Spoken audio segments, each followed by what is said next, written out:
My friends, I'm Phil in the Blanks, and you need to listen to me. Welcome to This Week in Baseball.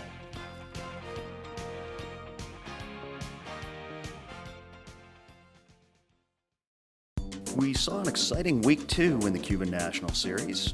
Hopefully I learned the proper settings for my audio recorder, and I want to give credit to Ray Otera of BaseballToCuba.com.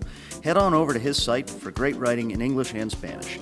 His wrap-up contributed greatly to this week's episode. Let's see where we stand after 10 games. First, some housekeeping from Week 1 is Lloyd L. Chappelli, outfielder for Camagüey and last year's Rookie of the Year.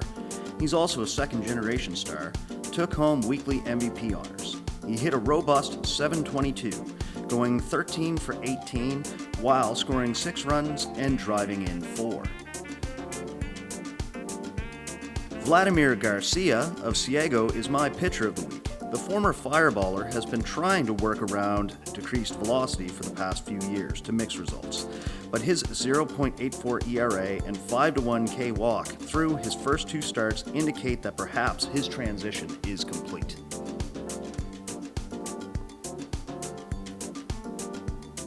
Last week I shone the spotlight on Yosemar Cousin as your young arm to watch, and he hasn't disappointed.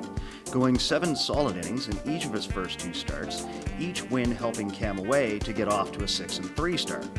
They sit 1 game out of first at the time of recording. Lloyd L. Chappelli's hot start, which we already discussed, and new addition Yordanis Simone, who joined after an off-season housing dispute in Havana, have paced the offense. Veteran hurler Frank Madan threw his first career shutout, going 9 innings, no runs, 3 hits, 7 Ks, and 1 walk. Their 6-3 start leaves them 1 game out of first place, and I still expect big things from the Toros. Las Tunas is off to a disappointing start. The champions from 2 years ago have sputtered out of the gate, sitting at 3-7. But don't blame slugging catcher Yosvani Alarcon, who collected his 1,000th hit in the National Series. Can he and brother Yordanis turn things around and chop down the field? We shall see. I frequently compare Industriales and Santiago as the Yankees and Dodgers of Cuban baseball. They represent the East and West Coast and the most championships. They are familiar rivals and sit atop the standings at 7-3. This is more surprising for the Wasps, who weren't expected to be ultra-competitive this year. Taking a quick look back at their opening series against each other, journalist Yersandy Rodriguez, who deserves a follow on Twitter and Instagram, points out that Industriales' offensive explosion is somewhat unparalleled.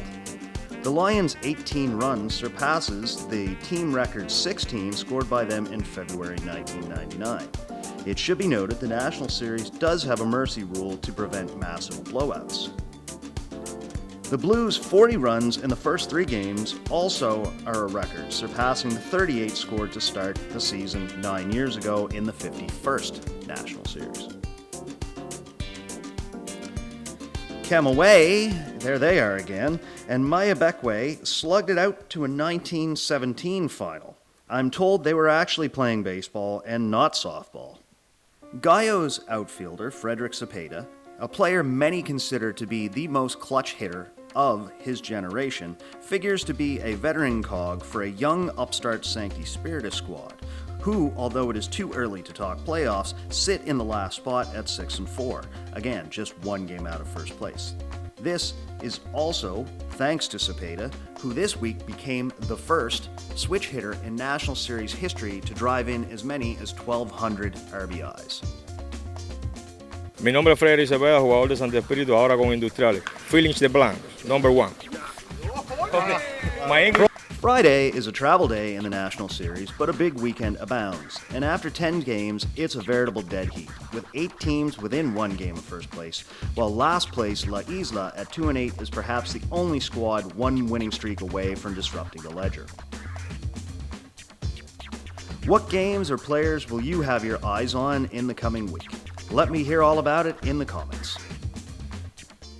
My friends, this is Fill in the Blanks, and you need to listen to me.